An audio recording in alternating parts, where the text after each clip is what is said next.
शुक्रवार दोपहर भारी बारिश के बीच छात्र संगठन एसएफआई ने राजभवन के बाहर जोरदार धरना प्रदर्शन किया। भारी बारिश के बावजूद एसएफआई कार्यकर्ता राजभवन के बाहर प्रदेश सरकार के खिलाफ नारेबाजी करते रहे।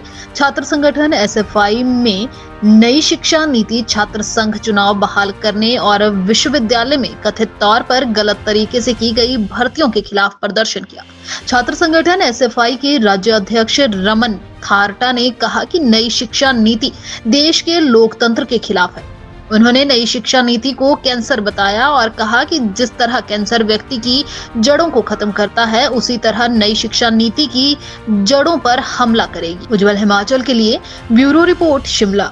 देखिए, पिछले लंबे समय से एसएफआई हिमाचल प्रदेश के अंदर लगातार आंदोलन कर रही है। उसके कुछ मुद्दे हैं, उन्हीं मुद्दों को लेकर हम इससे पहले विधानसभा भी गए थे, उसके बाद राज्य भवन आज उसको लेकर गवर्नर हाउस भी आए हैं। इससे पहले हम शिक्षा मंत्री से भी इसको लेकर मिले थे, सीएम से भी मिले थे, लेकिन उस पर अभी तक सिर्फ आश्वासन मिले। इस पे जो कुछ हमारे मुद्दे हैं वो है राष्ट्रीय शिक्षा नीति, जो आज पूरे देश के अंदर एक बहुत बड़ा मुद्दा बनकर सामने आया है, जिसमें सही मायने में अगर उसको देखा जाए एक जिसको कहेंगे डेमोक्रेसी को ख़त्म करते हुए या जो लोकतंत्र की एक प्रक्रिया है उसको दरकिनार करते हुए राष्ट्रीय शिक्षा नीति को आज हिमाचल या पूरे देश के छात्रों पर थोपने की कोशिश कर रहे हैं। उसका हम लंबे समय से विरोध कर रहे हैं कि यह राष्ट्रीय शिक्षा नीति को जो है वापस लिया जाए। राष्ट्रीय शिक्षा नीति जैसा एक ऐसा शिक्षा व्यवस्था हमारे देश के अंदर है, प्रदेश के अंदर है, जो हमारे देश के अंदर, प्रदेश के अंदर जिस तरह से कैंसर जो है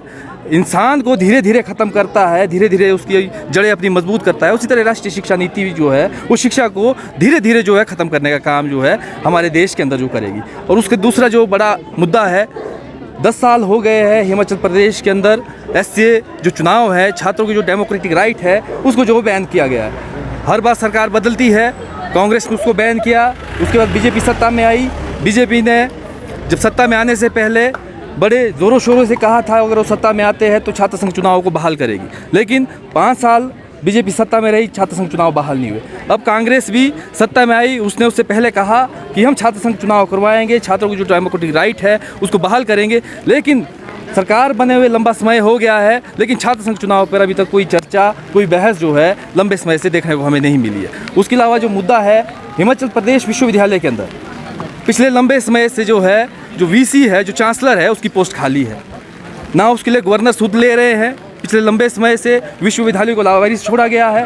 हम चाहते हैं कि जल्द से जल्द वहाँ पे वीसी को अपॉइंट किया जाए। जो पिछले लंबे समय से हिमाचल प्रदेश विश्वविद्यालय के अंदर घोटाले हुए, वो चाहे वहाँ पे भर्तियों का घोटाला हो, जो वहाँ पे रिक्रूटमेंट गई थी प्रोफेसरों की, उसमें 70% जब आरटीआई के माध्यम से हमने उसको निकाला, उसमें खुलासा किया कि 70% जो है वहाँ पे प्रोफेसर जो है इनलीगल रिक्रूट किए गए हैं। उसको लेकर जो है जब तक वहाँ वीसी नहीं बैठते हैं उस पर कोई कार्रवाई नहीं की जाएगी। गवर्नर साहब उसको अभी तक दर्शक बन के देख रहे हैं। हिमाचल प्रदेश के विश्वसनीय ज्वेलर भूषण ज्वेलर्स सोलन।